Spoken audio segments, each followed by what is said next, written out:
정부가 고용보험 사각지대에 놓인 프리랜서나 영세 자영업자에게 지원금을 주기로 했는데 오늘 구체적인 지원 기준이 발표됐습니다. 이른바 한국판 뉴딜과 관련해서는 3대 영역의 10개 과제를 선정했습니다. 오수호 기자입니다. 두 번째 회의를 연 비상경제중앙대책본부가 긴급 고용안정지원금 추진 계획을 발표했습니다. 특수고용직과 프리랜서, 영세 자영업자 등 93만 명에게 석 달간 150만 원을 주는 겁니다. 자격은 가구당 중위소득의 150%, 4인 가구의 경우 월 712만 원 이하로 한정했습니다. 또는 신청인 연소득이 7천만 원, 자영업자는 매출이 2억 원 이하여야 합니다. 이 가운데 코로나19로 소득이나 매출이 50% 이상 감소했을 때 지원을 받을 수 있습니다.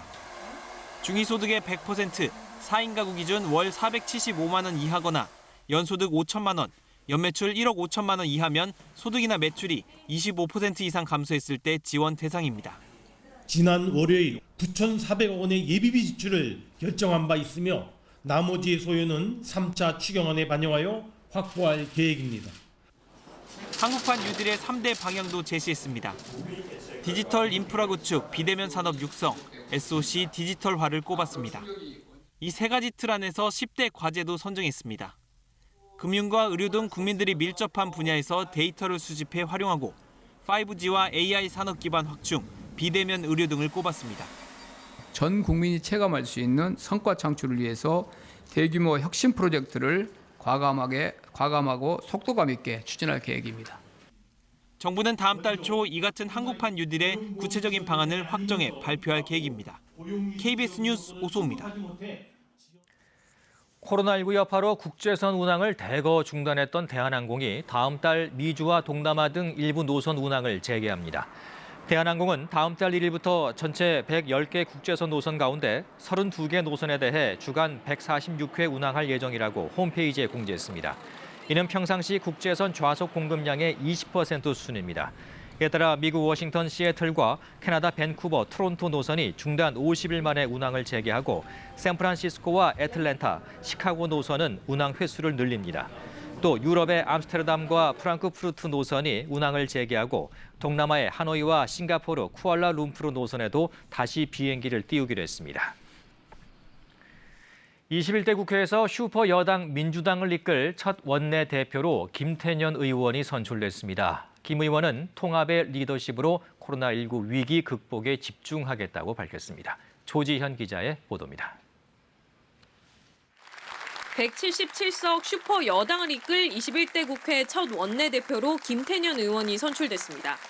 21대 민주당 당선인 163명이 투표에 참여한 가운데 김태년 의원이 과반이 넘는 82표를 얻으면서 결선 투표 없이 당선됐습니다.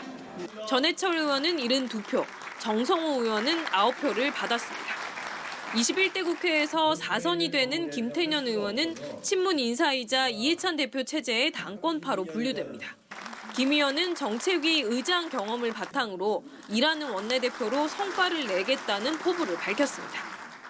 통합의 리더십으로 당을 하나로 모으고 당 정청의 역량을 위기 극복에 집중시키겠습니다. 김태년 신임 원내대표는 당장 내일 열릴 본회의부터 20대 국회 마지막 법안 처리를 주도해야 합니다. 다음 주 중 마지막 본회의를 열기 위해서는 내일 선출될 통합당 신임 지도부와 협의가 필요합니다. 김 원내대표는 21대 국회 개원에 앞서 상임위 배분 등 원구성 협상을 주도하게 되는데 법제사법위원장 등을 놓고 야당과 줄다리기를 할 전망입니다. 김 원내대표는 경선 과정에서 상시 국회와 법사위 체계 자구심사 폐지 등을 담은 국회법 개정도 약속했습니다. 또 정부가 다음 달 초 제출할 3차 추가 경정 예산안 처리와 한국판 뉴딜 등 코로나19 위기 대응과 관련한 예산 입법 지원도 필요합니다. 당장 7월로 다가온 공수처 설치와 공수처장 임명 등 공수처법 후속 처리와 검찰, 경찰 개혁 등 개혁 법안 처리도 과제로 남아 있습니다. KBS 뉴스 조지현입니다. 어제 삼성의 사과를 두고 정치권은 새로운 출발의 계기가 되길 바란다고 말했습니다. 민주당은 사과와 약속에 대한 실천이 뒤따라야 한다고 했고 통합당은 자발적인 변화를 강조했습니다. 조태흠 기자입니다.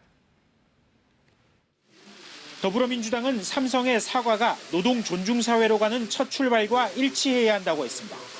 이인영 원내대표는 철탑 농성 중인 삼성 해고 노동자 김용희 씨를 언급하며 결자 해지를 요청했습니다. 말뿐인 사과가 아니라 무노조 경영 포기 등 약속에 대한 이행이 뒤따라야 한다는 점을 강조한 겁니다.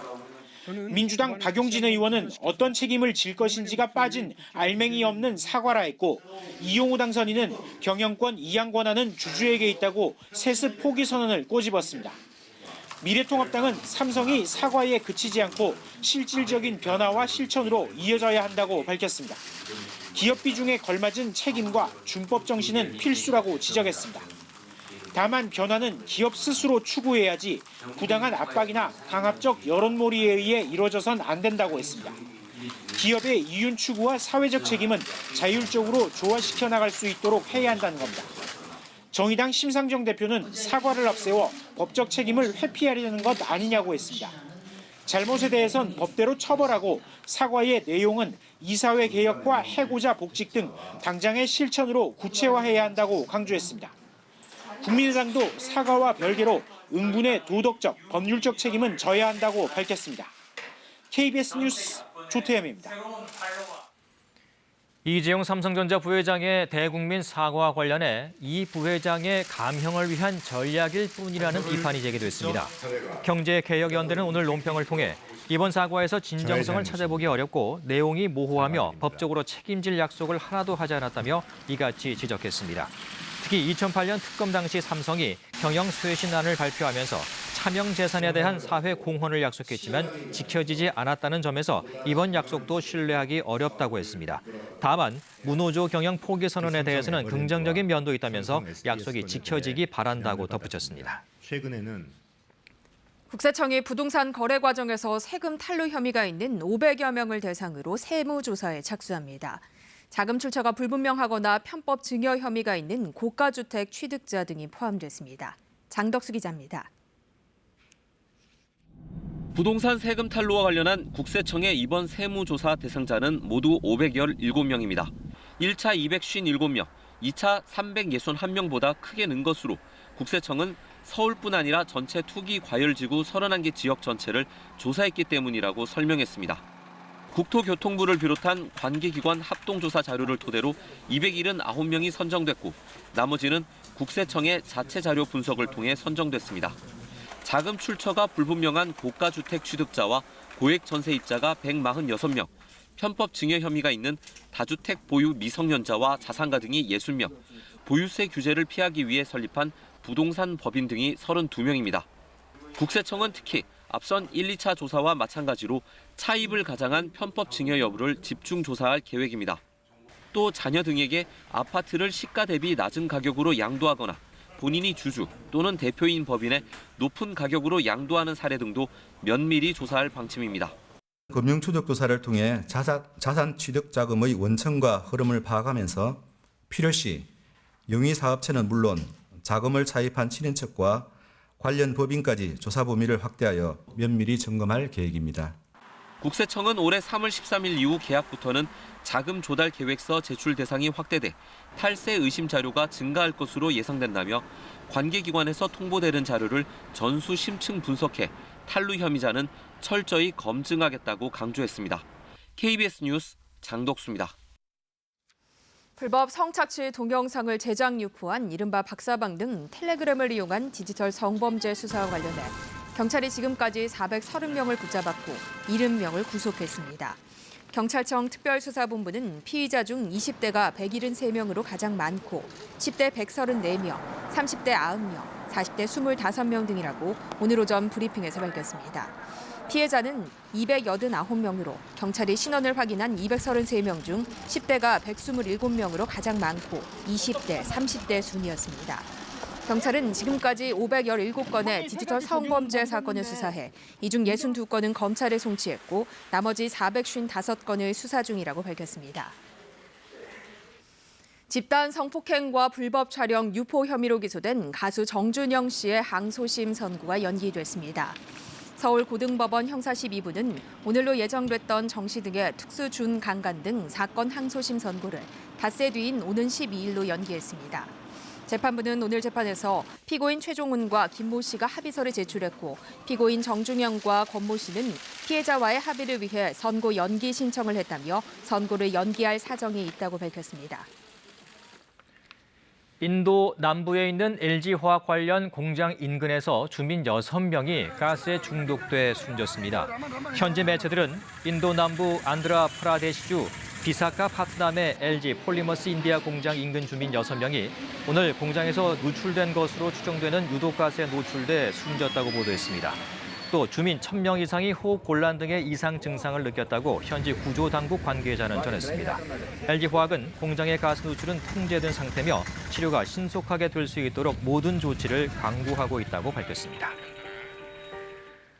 오늘 오전 경기도 김포의 한 폐기물 재활용 업체에서 불이 났습니다. 이 폭발과 함께 야적장에서 시작된 불이 건물에까지 번지면서 한 명이 화상을 입고 병원으로 옮겨졌습니다. 박효인 기자의 보도입니다. 검은 연기가 끊임없이 하늘로 치솟습니다. 아무리 물을 뿌려도 불길이 쉽게 잡히지 않습니다. 경기도 김포의 폐기물 재활용 업체에서 불이 난 것은 오늘 오전 9시쯤입니다. 갑자기 여기서 안에서 그냥 빵 소리가 나면서 순식간에 불이 붙어버린 거예요. 그래가지고 제가 119로 신고를 했거든요. 폭발의 충격으로 인근 건물의 유리창까지 깨졌습니다. 이 불로 공장 근로자 베트남인 탐모 씨가 전신에 2에서 3도 화상을 입어 병원에서 치료를 받고 있습니다. 나머지 6명은 긴급히 대피해 인명피해가 발생하지 않았습니다. 하지만 공장 건물이 모두 타고 근처에 서 있던 차량 석 대 등에도 불길이 일부 번져 소방서 추산 4억 5천만 원의 재산 피해가 났습니다.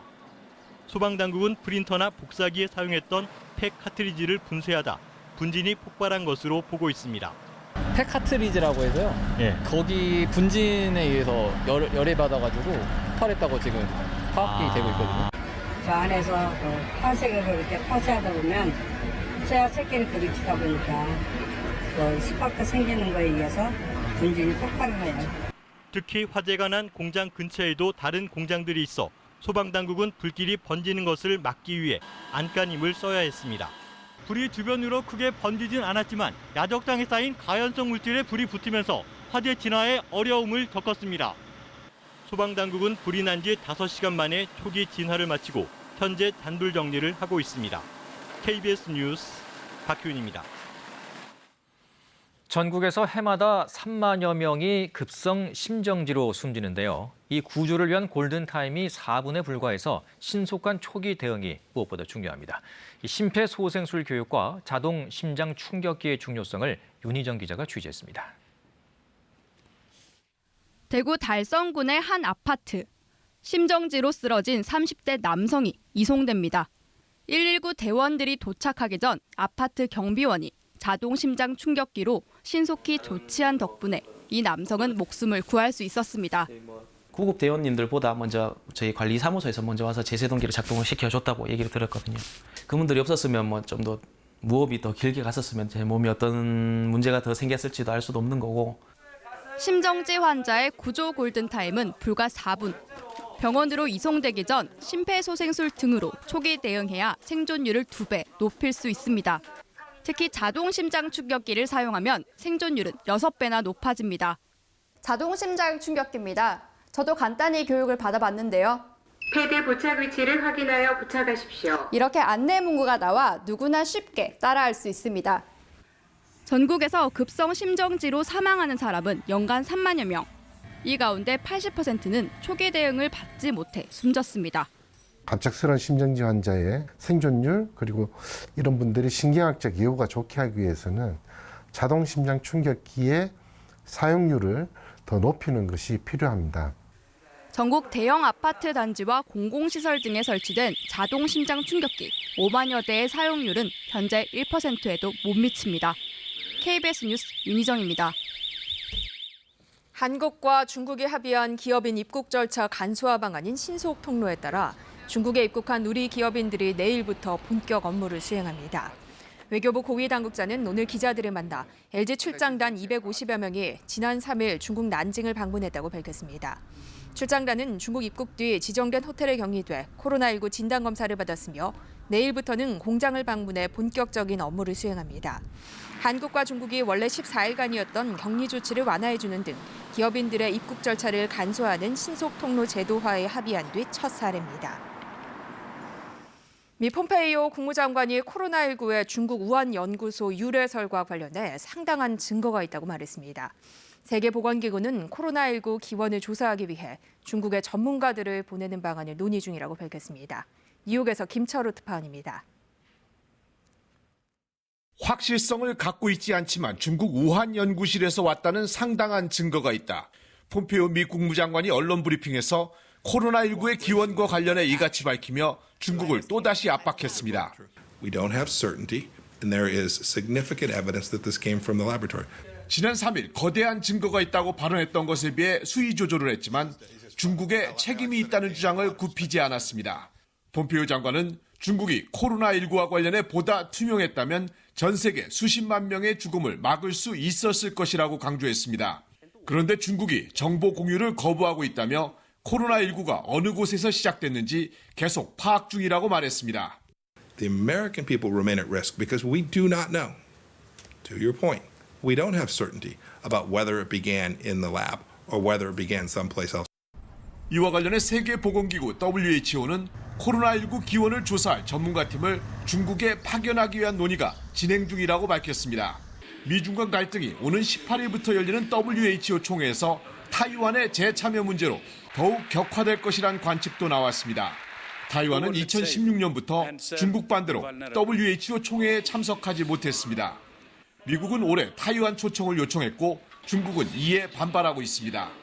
미중 간 갈등이 고조되면서 제2의 무역전쟁이 재발될 수 있다는 우려도 나오고 있습니다. 오는 11월 미국 대선이 다가올수록 트럼프 대통령의 중국 때리기가 더욱 강해질 것으로 전문가들은 전망합니다. 뉴욕에서 KBS 뉴스 김철우입니다.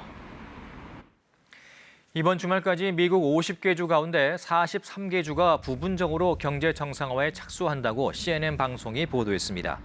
미국에서 처음으로 자택 대피령을 내렸던 캘리포니아주는 8일부터 꽃집과 서점 등을 포함한 상점 영업을 재개합니다. 이번 주부터 20명 이상의 야외 모임을 허용한다고 밝힌 미시시피주는 손님을 수용 규모의 절반만 받고 테이블 배치에 일정한 거리를 두는 조건으로 식당 영업을 허용했습니다. 앞서 부분적 경제 정상화 조치에 착수했던 주까지 합치면 다음 주부터는 미국 대부분 지역에서 경제 활동이 일정 수준에서 재개되는 것입니다. 코로나19 피해가 가장 큰 미국 뉴욕주에서 사회적 거리를 지키지 않는다며 경찰이 시민을 폭력 진압하는 동영상이 공개됐습니다. 이 경찰이 도를 넘었다며 불만도 터져 나왔지만 뉴욕 경찰은 사람을 구하기 위해서 어쩔 수 없다는 입장입니다. 버지니아에서 김웅규 특파원입니다. 경찰 3명이 한 남자를 거칠게 제압합니다. 강력범죄 저지른 현행범 체포 현장 같은데 체포 이유는 사회적 거리두기를 위반했다는 겁니다. 주변에서 야유가 터져나오자 경찰봉을 겨냥하며 뭘 쳐다보냐며 물러서라고 명령합니다. 어제 저녁 뉴욕시에서 일어난 일입니다. 같은 뉴욕시 도심에서 흰옷 입은 남자를 경찰 여러 명이 어렵게 제압하고 있습니다. 체포 이유는 역시 사회적 거리두기 위반입니다. 한쪽에서 이에 항의하자 이 사람 역시 경찰에 체포됩니다. 사회적 거리두기 위반했다고 경찰이 이래도 되냐는 불만이 터져나왔습니다. 지난 주말 같은 뉴욕시의 센트럴파크에 사회적 거리두기 무시하고 수많은 사람 있을 땐 가만히 있다가 왜 특정한 사람들한테만 이러냐는 비판입니다. 쏟아지는 비난에 침묵하던 뉴욕 경찰은 하고 싶어서 하는 일이 아니다. 사람을 구하기 위해 해야 하는 일이다라는 입장을 내놨습니다. 하지만 뉴욕시장은 경찰의 체포 행위가 도를 넘었다며 조사가 필요하다는 입장을 밝혔습니다. 이에 앞서 쿠오모 뉴욕 주지사는 사회적 거리두기 지침 시행에 공권력 동원을 예고한 바 있습니다. I said the state police will help you enforce it if you can't enforce it. So I believe it should be enforced because it's reckless, it's irresponsible. 코로나19 피해는 늘어가고 행동을 제한하는 지침 지키기에 이제는 지친 시민들의 규정 위반이 늘면서 공권력과의 충돌은 불가피해 보입니다. 버지니아에서 KBS 뉴스 김웅규입니다. 영국의 코로나19 사망자가 유럽에서는 처음으로 3만 명을 넘었습니다. 이 확산세가 꺾인 이탈리아는 누적 완치자 수가 실질 감염자 수보다 많아졌습니다. 유광석 특파원의 보도입니다. 영국의 코로나19 확산세가 좀처럼 수그러들지 않고 있습니다. 영국 정부는 코로나19 누적 사망자가 3만 76명으로 집계됐다고 발표했습니다. 30,076 have now died. That's an increase of 649 fatalities since yesterday. 이로써 영국은 유럽에서 처음으로 사망자 3만 명을 넘은 국가가 됐습니다. 전 세계에서는 7만 명을 넘은 미국에 이어 두 번째로 많습니다. 누적 확진자는 20만 1천여 명으로 집계됐습니다. 전날보다 6,100여 명 증가했습니다. 최근 일주일 동안 하루 평균 신규 확진자가 약 5천 명에 이릅니다. 이탈리아는 꾸준한 감소세를 보이고 있습니다. 지금까지 코로나19에서 회복된 완치자는 모두 9만 3천여 명, 현재 실질 감염자 수는 9만 1천여 명입니다. 처음으로 누적 완치자 수가 실질 감염자 수보다 많아졌습니다. 완치자와 사망자를 뺀 실질 감염자 수는 지난달 23일 정점에 이른 뒤 계속 감소하고 있습니다. 이달 4일부터 단계적인 봉쇄 완화에 들어간 이탈리아 정부는 이틀 동안 순조롭게 조치가 진행되고 있다고 평가했습니다.